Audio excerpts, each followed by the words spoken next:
নমস্কার বন্ধুরা, আমি দেবলীনা চলে এসেছি গণিত তোমার হাতের মুঠোয়। আজকের আমাদের বিষয় হলো লম্ববৃত্তাকার চোঙ।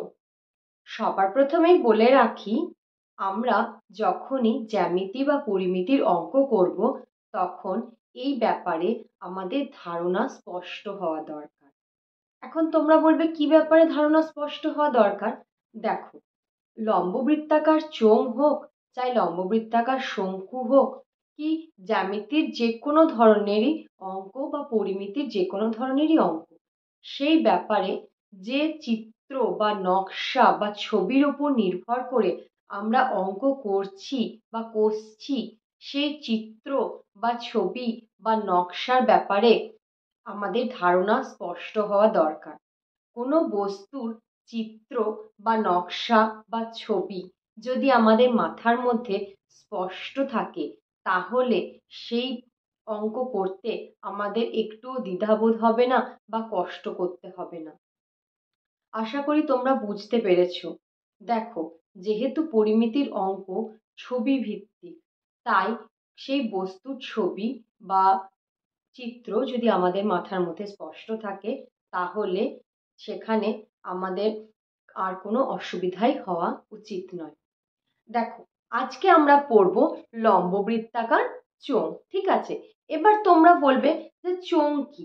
দেখো, চোঙের কিছু উদাহরণ দিই, তাহলে আশা করি তোমরা আরো ভালো বুঝতে পারবে।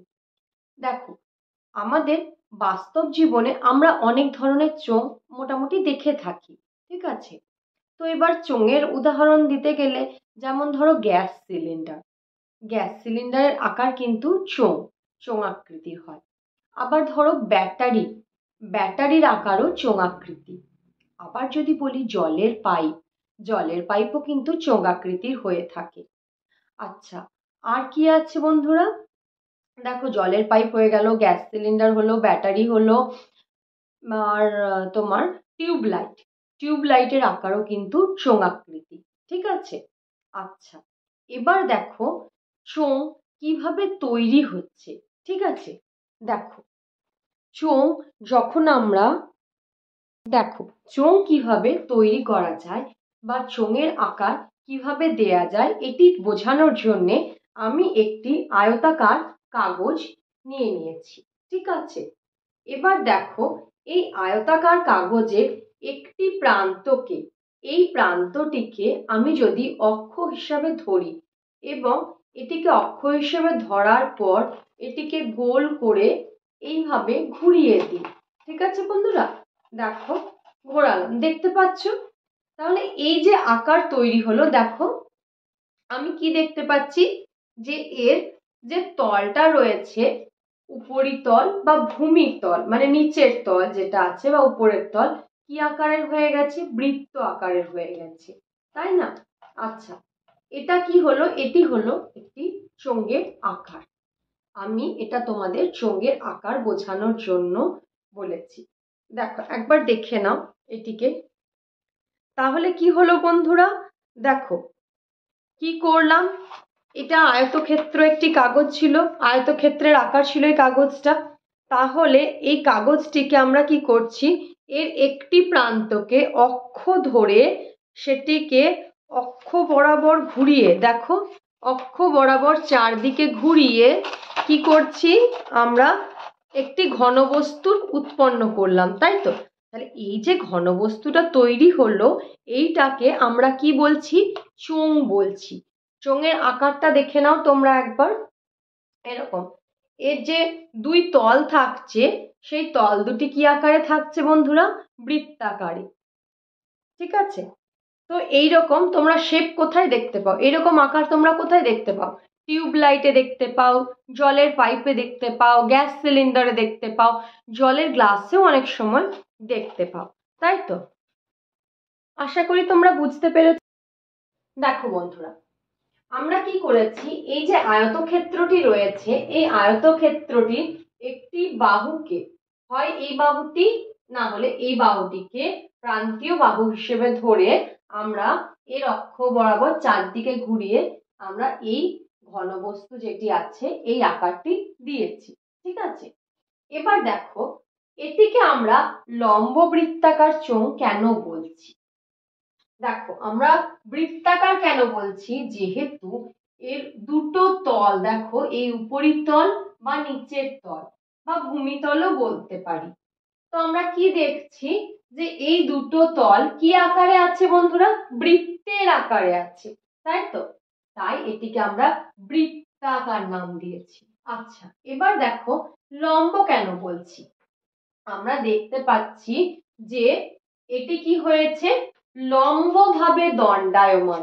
দেখো কিভাবে দণ্ডায়মান বন্ধুরা, এটি ভূমিতল, এই যে এই তলটিকে আমরা কি বলছি? ভূমিতল। কেন ভূমিতল বলছি? যে তলের ওপর দণ্ডায়মান রয়েছে, যে তলের ওপর দণ্ডায়মান রয়েছে সেই তলটিকে আমরা কি বলছি? ভূমিতল। আচ্ছা, এবার কি দেখছি যে লম্বভাবে, লম্বভাবে মানে এই কোণটির মান কত হলো? 90 ডিগ্রি। এখানেও দেখছি হ্যাঁ লম্বভাবেই আছে 90 ডিগ্রি, সেই জন্য আমরা এটিকে কি বলছি? লম্ব বৃত্তাকার চোঙ। আশা করি বুঝতে পেরেছো সবাই। দেখো এইবার কি হলো, এই যে এই আয়তাকার চিত্র যেটি ছিল এর প্রস্থ কোণটি ছিল এটি, এইটা, এই বাহুটি ছিল প্রস্থ। এই বাহুটি বরাবরই যখন ঘোরানো হয়েছে, তাহলে এইখানে প্রস্থ কি হয়ে গেল? এই যে দুটো বৃত্তাকার তলের মধ্যে দূরত্ব।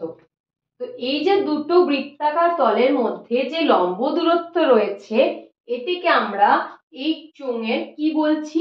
উচ্চতা, তাই তো? উচ্চতা হিসেবে ধরে নিচ্ছি। তো উচ্চতা হিসেবে আমরা h একক ধরে নিলাম, ঠিক আছে?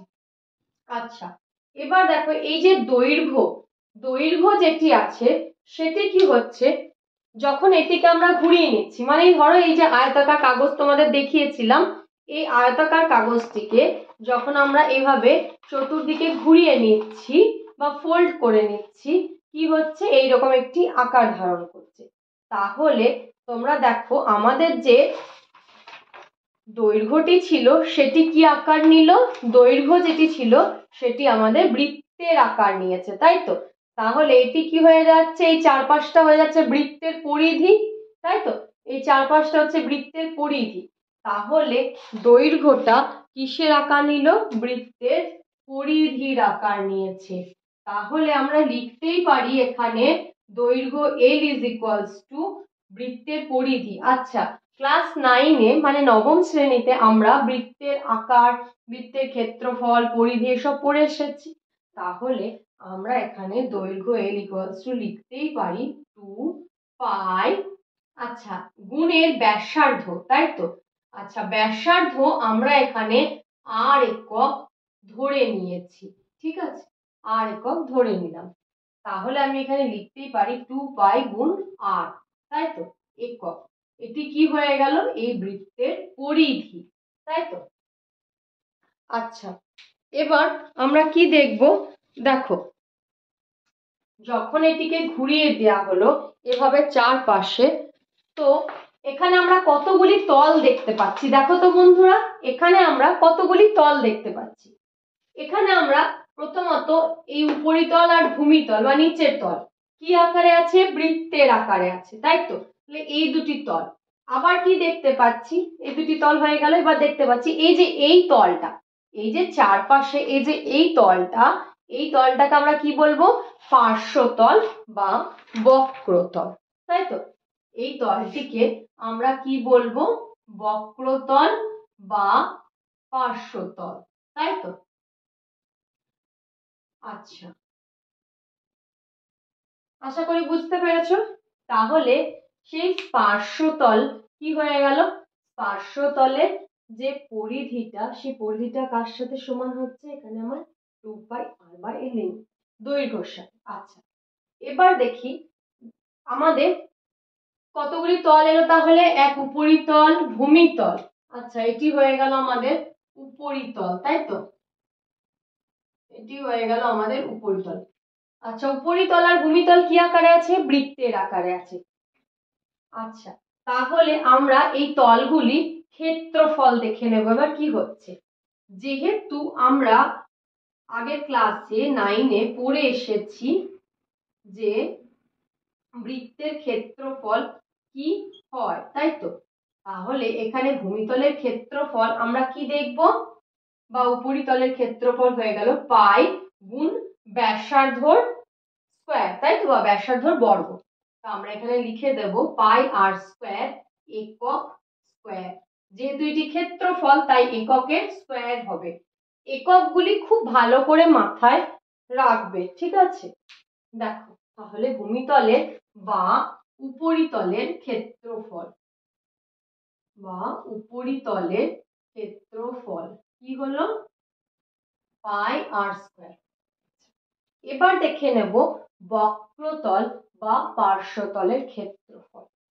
দেখো বক্রতল বা পার্শ্বতলের ক্ষেত্রফল তাহলে কি হবে, এই যে বৃত্তাকার তলের যে পরিধিটা আছে সেই পরিধির সাথে যতটা উচ্চতা আছে সেই উচ্চতাটাকে গুণ করলেই আমরা কি পেয়ে যাব, পার্শ্বতলের ক্ষেত্রফল। এই দেখো এই পেপারটি মুড়ে দেখালে তোমাদের বেশি বুঝতে সুবিধা হবে। এই যে এই পোর্শনটা মানে এই ক্ষেত্রফলটার মানে এই যে এই আকারটা যেটা রয়েছে এই তলটা, এই যে এই তলটা যেটা রয়েছে এই তলটার ক্ষেত্রফল কি হবে, তাই তো?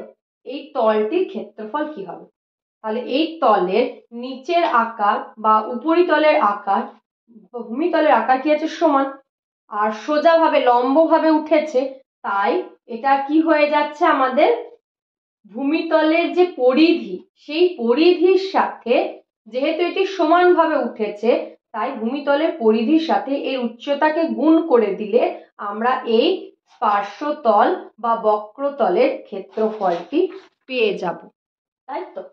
তাহলে আমাদের বক্রতলের ক্ষেত্রফল কি হবে, বক্রতলের ক্ষেত্রফল হবে ভূমিতলের পরিধি, তাই তো? পরিধি, আচ্ছা পরিধিটা কি হয়েছে আগেই দেখে নিয়েছি 2 পাই আর, L equals to 2 পাই আর, তাই তো? তাহলে 2 পাই আর। আচ্ছা উচ্চতা গুণ উচ্চতা, যেহেতু এতটা উচ্চতা আছে উচ্চতাটিকে আমরা কি ধরেছি h, তাই তো? দেখো 2 পাই আর একক ছিল গুণ h এরও একটি একক আছে, তাহলে আমাদের কি হয়ে গেল এখানে একক স্কয়ার, তাই তো? যেহেতু ক্ষেত্রফল আমরা কি জানবো, যে ক্ষেত্রফলের একক কি হয়ে যায় একক স্কয়ার, ঠিক আছে? দেখে নাও, আশা করি তোমরা বুঝতে পেরেছো। দেখো তাহলে আমাদের সমগ্র তলের ক্ষেত্রফল কি হবে, এটা মুছে দিই, আশা করি তোমাদের এটি হয়ে গেছে লেখা। দেখো তাহলে কোন লম্ব বৃত্তাকার চোঙের সমগ্র তলের ক্ষেত্রফল আমরা কিভাবে লিখব, দেখো সমগ্র তলের ক্ষেত্রফল ভূমিতলের ক্ষেত্রফল প্লাস উপরিতলের ক্ষেত্রফল প্লাস পার্শ্বতলের ক্ষেত্রফল, তাই তো? তাহলে আর আমরা কি দেখে নিয়েছি, ভূমিতলের ক্ষেত্রফল যা তোমার উপরিতলের ক্ষেত্রফলও তাই, তাহলে এটিকে 2 দিয়ে গুণ করে দেব। আচ্ছা যেহেতু সমান প্লাস কি হয়ে যাবে বক্রতলের ক্ষেত্রফল, তাই তো? বক্রতলের ক্ষেত্রফল। আচ্ছা ভূমিতলের ক্ষেত্রফল কত ছিল পাই আর স্কয়ার, তাহলে আমরা এখানে লিখে দিলাম পাই আর স্কয়ার। আচ্ছা যেহেতু উপরিতলের ক্ষেত্রফল আর ভূমিতলের ক্ষেত্রফল সমান তাই 2 দিয়ে গুণ করে দিলাম। আচ্ছা প্লাস বক্রতলের ক্ষেত্রফল আমরা কি পেয়েছি 2 পাই আর গুণ h, তাহলে এখানে লিখে নেব 2 পাই আর h, ঠিক আছে? যেহেতু ক্ষেত্রফলের জন্য কি হয় বলেছি একক স্কয়ার, তাই তো? তাহলে কি হবে আমাদের এখানে সমগ্র তলের ক্ষেত্রফল, দেখো এখানেও 2 পাই আর আছে এখানেও 2 পাই আর, কমন নিয়ে নিলাম 2 পাই আর, এখানে তাহলে পড়ে থাকলো শুধুমাত্র আর, আর এখানে পড়ে আছে শুধুমাত্র h, তাহলে হয়ে গেল একক স্কয়ার। তাহলে আমরা কি দেখতে পাচ্ছি এখানে বন্ধুরা, কোন লম্ববৃত্তাকার চোঙের সমগ্র তলের ক্ষেত্রফল কি হলো 2πr গুণ r প্লাস h একক স্কয়ার। ঠিক আছে, দেখো এবার আমরা দেখে নেব এই লম্ববৃত্তাকার চোঙের আয়তন কিভাবে বের করতে হয়। দেখো তাহলে এর আয়তন কি হবে, এর আয়তন, কোনো বস্তুর আয়তন কি হয়, তার ভূমিতলের ক্ষেত্রফল গুণ উচ্চতা, তাই তো। তাহলে এখানে এর ভূমিতলের ক্ষেত্রফল যা আছে উপরিতলের ক্ষেত্রফলও তাই। যেহেতু এটি লম্ববৃত্তাকার চোঙ তাই আমরা এখানে কি দেখতে পাচ্ছি, এটি সমানভাবে উঠে যাচ্ছে উপর দিকে, মানে এর ভূমিতলের ক্ষেত্রফলও যা উপরিতলের ক্ষেত্রফলও তাই, আবার মাঝের যে কোনো তলের ক্ষেত্রফল তাই সমান। তাই আমরা এর আয়তন কি লিখতে পারবো, ভূমিতলের ক্ষেত্রফল অথবা উপরিতলের ক্ষেত্রফল গুণ উচ্চতা। ঠিক আছে, চলো তাহলে এখানে লিখে দিই, আয়তন ইজ ইকুয়াল টু ভূমিতলের ক্ষেত্রফল অথবা উপরিতলের ক্ষেত্রফল গুণ উচ্চতা। ঠিক আছে, তো ভূমিতলের ক্ষেত্রফল কি হয়েছিল বন্ধুরা, পাই আর স্কয়ার, যেহেতু বৃত্তের আকারে আছে, গুণ উচ্চতা। ঠিক আছে, দেখো পাই আর স্কয়ার মানে ক্ষেত্রফলের একক কি ছিল, একক স্কয়ার, আর এখানে একক গুণ একক, তাহলে এখানে হয়ে গেল একক কিউব, মানে এককের ঘন।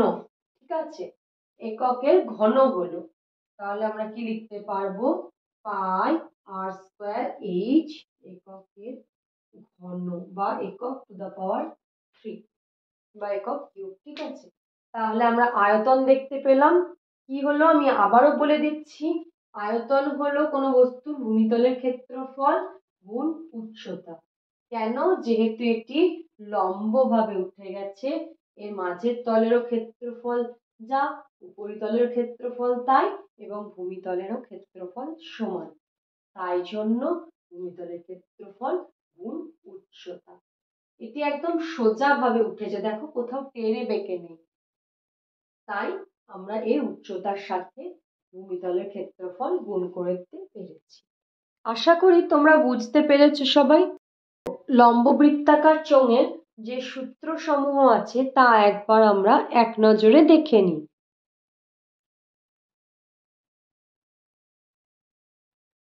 দেখো বন্ধুরা, এবার আমরা চলে যাব দশম শ্রেণীর যে গণিত প্রকাশ বইটি আছে তার 146 নম্বর পৃষ্ঠা, কোষে দেখি 8।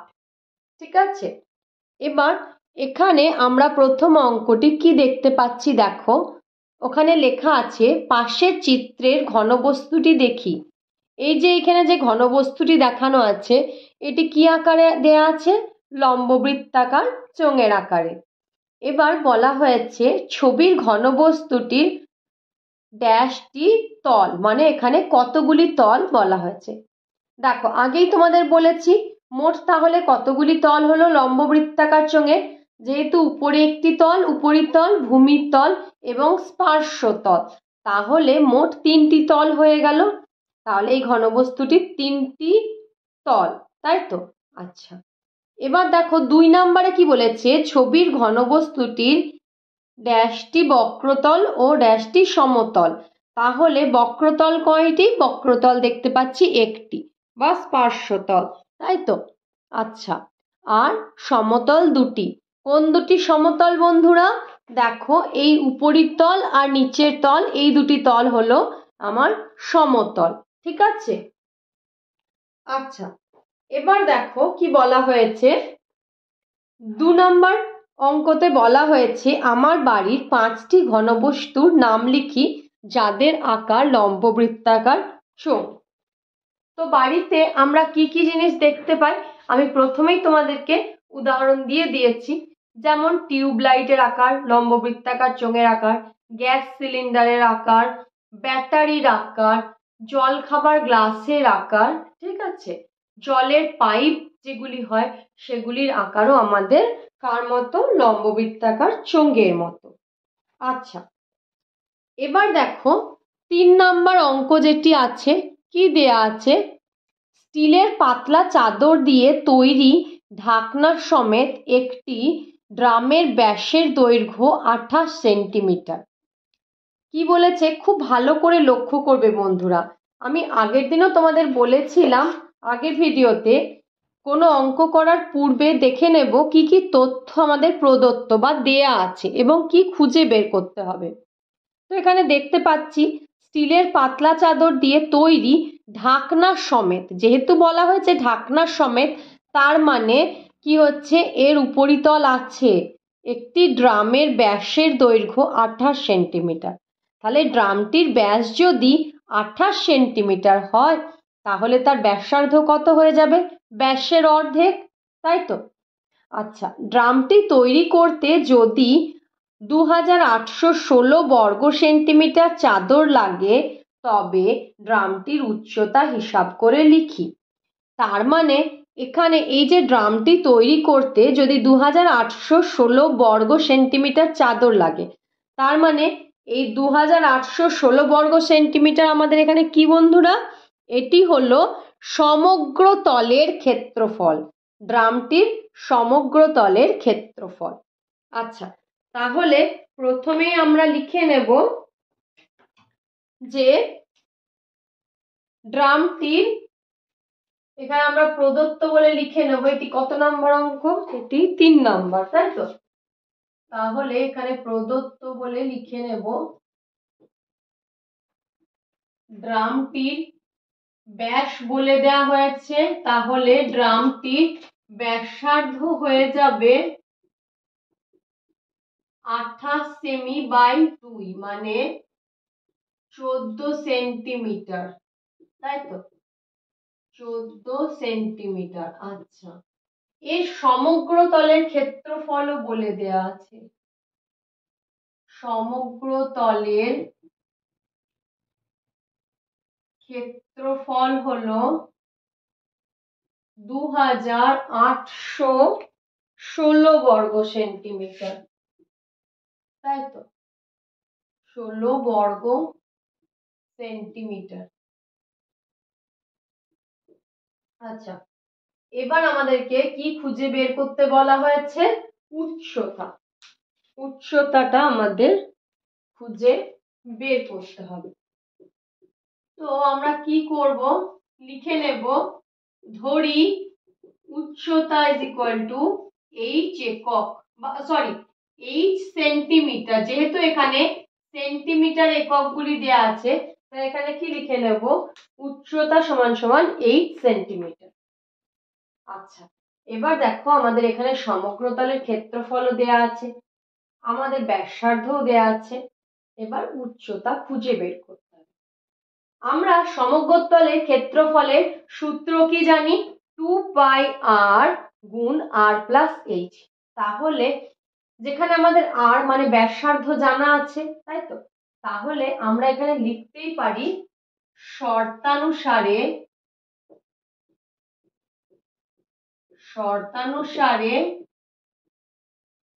সমগ্র তলের ক্ষেত্রফল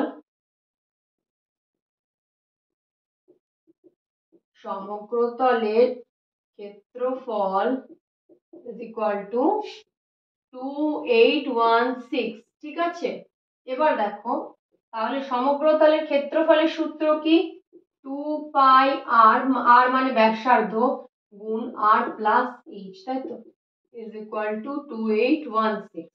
আচ্ছা, 2 এখানে বসিয়ে দিলাম, পাই, পাই এর মান কত হয়? 22/7। আর এর মান কত এসেছে? 14, 14 গুণ করে দিলাম। আচ্ছা, ফার্স্ট ব্র্যাকেট দিয়ে দিলাম, আর এর মান এখানে আবার বসিয়ে দিলাম 14 প্লাস এইচ, যেহেতু এইচ খুঁজে বের করতে হবে, সমান সমান 2816। দেখো 7 2 14, তাহলে এখানে কি হয়ে গেল? 2 22 হয়ে যায় 44 গুণ 2, এখানে হয়ে আছে 14 প্লাস এইচ, তাই তো?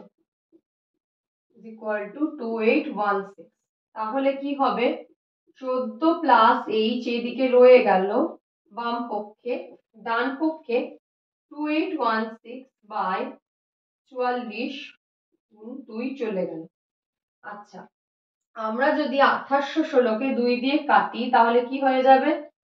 2 14 28, 2 8 একটি শূন্য বসলো, 8 16। আচ্ছা, এবার দেখো 1408 কে আমাদের কি দিয়ে কাটতে হবে? 44 দিয়ে ভাগ করতে হবে।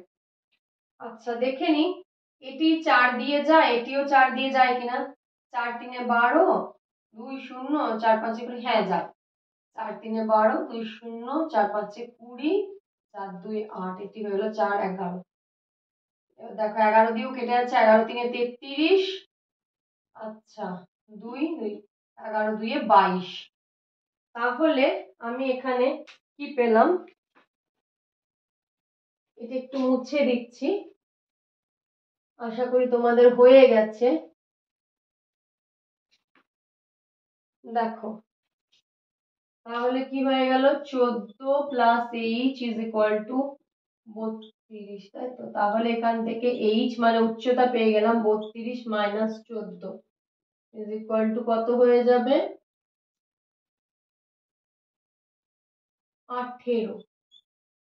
18 সেমি, তাই তো? তাহলে আমরা উচ্চতা কত পেয়ে গেলাম? 18 সেন্টিমিটার। ওই ড্রামটির উচ্চতা তাহলে হলো 18 সেন্টিমিটার। দেখো বন্ধুরা, এবার আমরা চলে যাব পরের অঙ্কতে। দেখে নে কি আছে। দেখো 4 নম্বর অঙ্কটিতে লেখা আছে, একটি ঘরের বারান্দায় 5.6 ডেসিমিটার ব্যাসের এবং 2.5 মিটার লম্বা লম্ববৃত্তাকার দুটি পিলার ঢালাই করতে কত ঘন ডেসিমিটার মশলা লাগবে হিসাব করে লিখি। তো আমরা প্রথমেই দেখতে পাচ্ছি এখানে 5.6 ডেসিমিটার ব্যাসের, যেহেতু ব্যাস দেয়া আছে তাই এখান থেকে আমরা ব্যাসার্ধ বের করে নিতে পারব। আর দেখো লেখা আছে 2.5 মিটার লম্বা, মানে লম্ববৃত্তাকার পিলার দুটির উচ্চতা এখানে বলে দেয়া আছে। আর আমরা কি দেখতে পাচ্ছি, যেহেতু বলা হয়েছে কত ঘন ডেসিমিটার, এই এককটি থেকে আমরা বুঝতে পারি যে আমাদেরকে এখানে আয়তন খুঁজে বের করতে বলা হয়েছে লম্ববৃত্তাকার পিলার দুটি। চলো করি। দেখো কি করব, প্রথমেই লিখে নেব প্রদত্ত বলে। প্রদত্ত কি আছে? লম্ববৃত্তাকার পিলারের ব্যাস, তাই তো? ব্যাস দেয়া আছে 5.6 ডেসিমিটার, তাই তো? তাহলে এর থেকে আমরা ব্যাসার্ধ যদি আর একক হয় বের করে নেব, কত হয়ে যাবে? 5.6/2, মানে 2.8 ডেসিমিটার, তাই তো? আচ্ছা, এবার দেখো উচ্চতাও বলে দেয়া আছে। যদি উচ্চতা আমরা এইচ একক ধরে থাকি তাহলে কি হয়ে যাবে? 2.5 মিটার বলা হয়েছে, তাই তো? আচ্ছা, এবার আমরা কি করব, মিটারকে ডেসিমিটারে রূপান্তরিত করে নেব, যে কোনো একটা এককে রূপান্তরিত করে নেব, এতে আমাদের অঙ্কটি করতে অনেক সুবিধা হবে। তো ডেসিমিটারে করলে 25 ডেসিমিটার হয়ে যায়, কারণ মিটারের পরের এককে কি আসছে? ডেসিমিটার, তাই তো? আচ্ছা, এবার দেখো এর আয়তন বের করব। তাহলে আমি এখানে লিখে দেবো, অতএব প্রদত্ত, বা প্রদত্ত লিখবো না, এখানে এখানে লিখবো অতএব পিলার দুটির আয়তন। অতএব লম্ববৃত্তাকার